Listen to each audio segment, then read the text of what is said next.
Hello, darlings. Today I'm here to finally talk about trauma.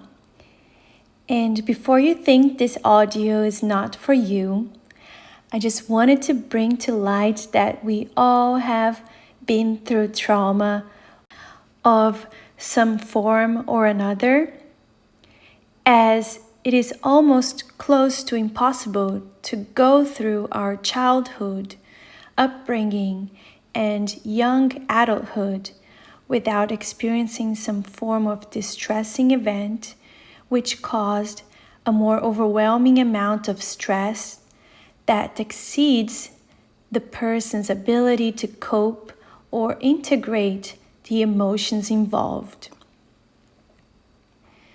The most optimum situation you could be in is that you had secure parents or parental figures that truly allowed you to express and understand your emotions, and so they were able to raise you in a stable upbringing where you were allowed to integrate the stressful situations that happened around you.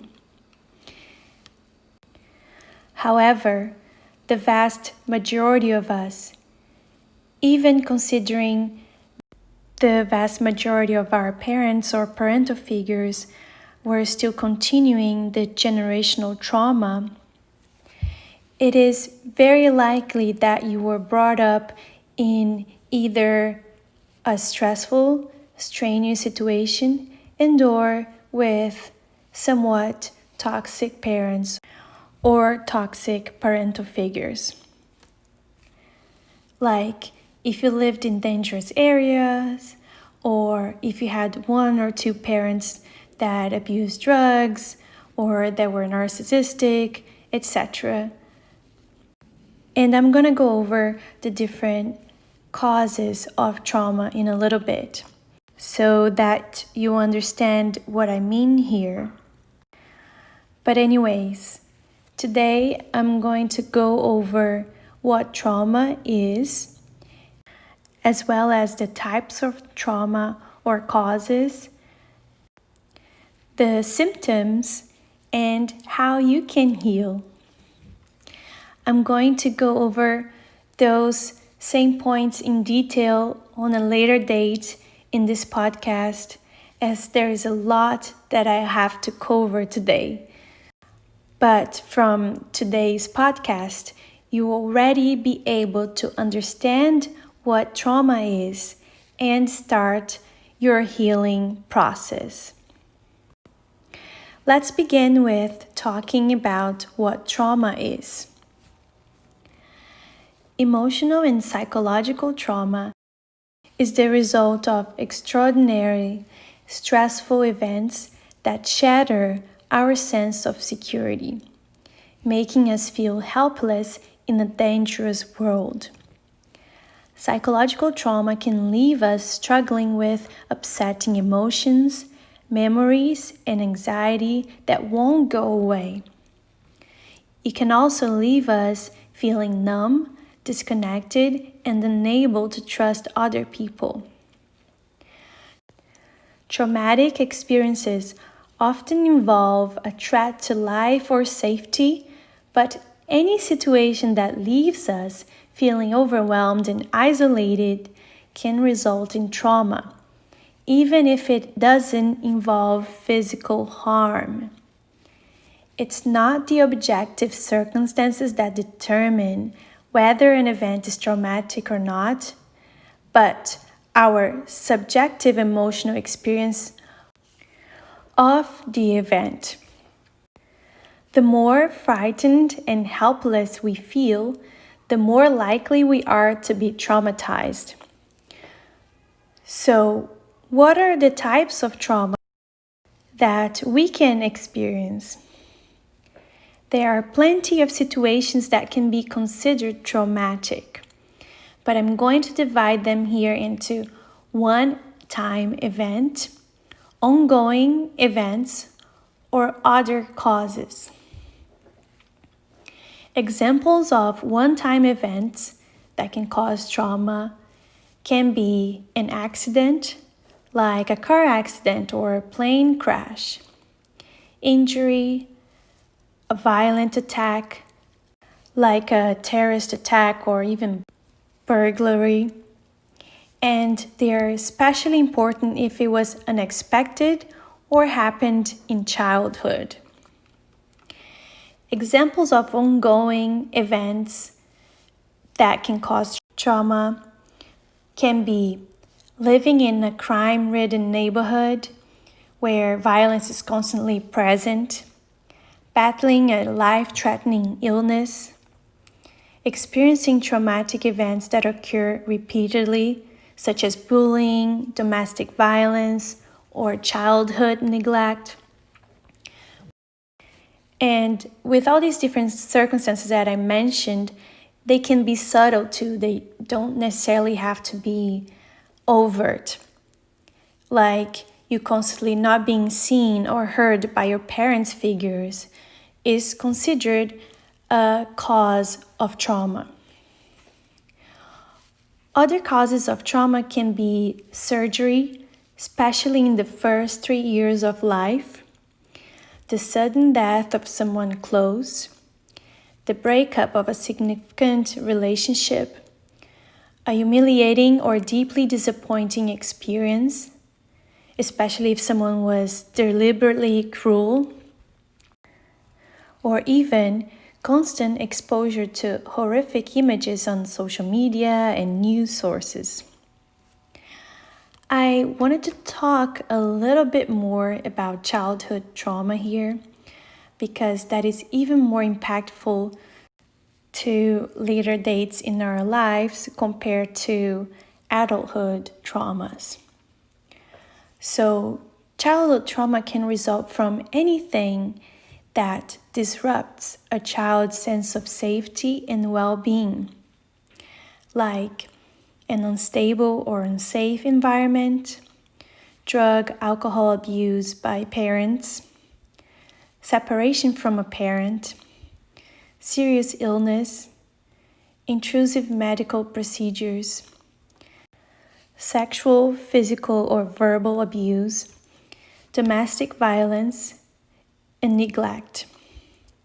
And when I mention those, they don't have to be overt again. These situations can also be covert, and if not resolved, a sense of fear and helplessness carries over into adulthood and will deeply affect how that child deals with different circumstances as they grow up, and especially when adults. And now let's talk about the symptoms and psychological consequences of trauma.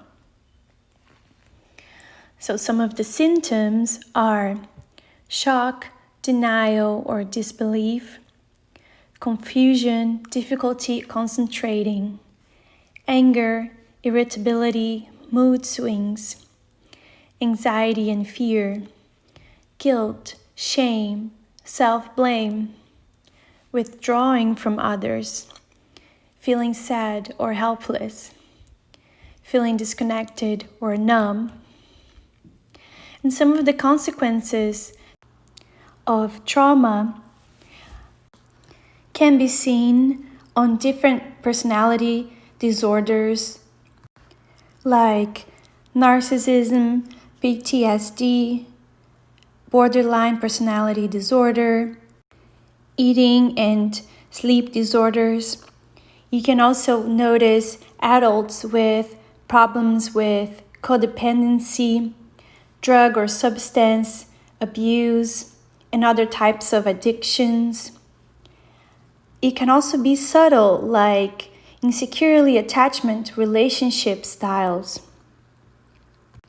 where bond is contaminated by fear. And like I said, I will go on detail into this information that I'm sharing with you today on a later date. And now I'd like to briefly share how you can heal from trauma. First, you gotta turn your attention inwards. You gotta start learning about yourself and being open to accepting your flaws. You gotta be open to understanding your past and how these different traumas have affected the way you behave today. And you can do so by becoming aware of your emotions, sensations, and thoughts.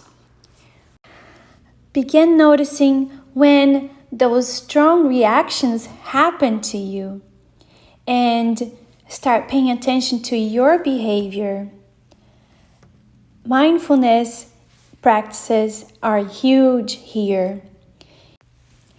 And so next time you notice that you feel stressed or when you emotionally react to something, you can begin analyzing why you're feeling and acting that way by just being in the moment, just being mindful with all of these things that are going on inside you.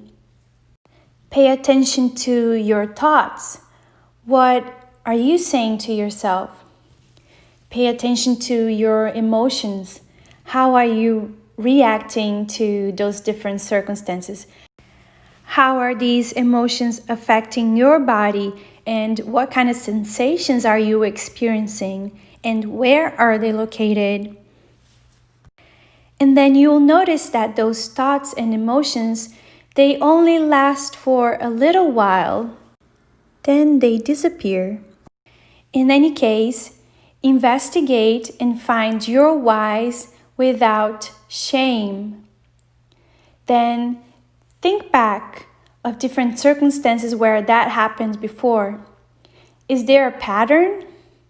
Can that be traced back to some childhood memory or experiences? And you gotta be able to accept those uncomfortable emotions because you are going to be dealing with trauma here.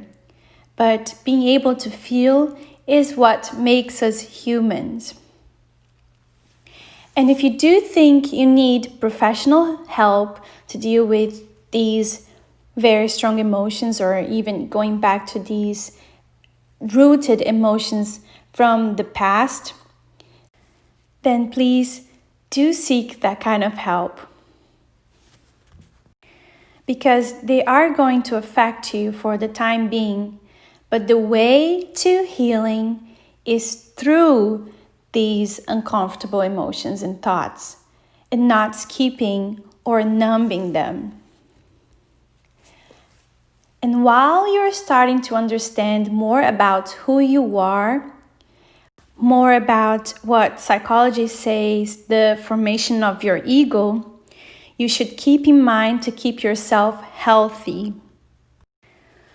And I'll talk a little bit more about ego here on a later date too, okay? But anyways, don't isolate yourself. Talk to others and take care of your physical health too by eating healthy and exercising. Take care of yourself and start learning how to love yourself from the inside out and unconditionally, flaws and all. Watch how you talk to yourself and be kind. Take a day for yourself and just practice self-care. Then once you're ready, forgive yourself, forgive others. That will absolutely help with the path to setting yourself free from any trauma in your life. Okay, darlings, I hope you enjoyed today's audio. Like I said, I'm going to go in more detail into the different subjects I mentioned here today. So I hope to see you soon, okay? Have a beautiful day. Bye.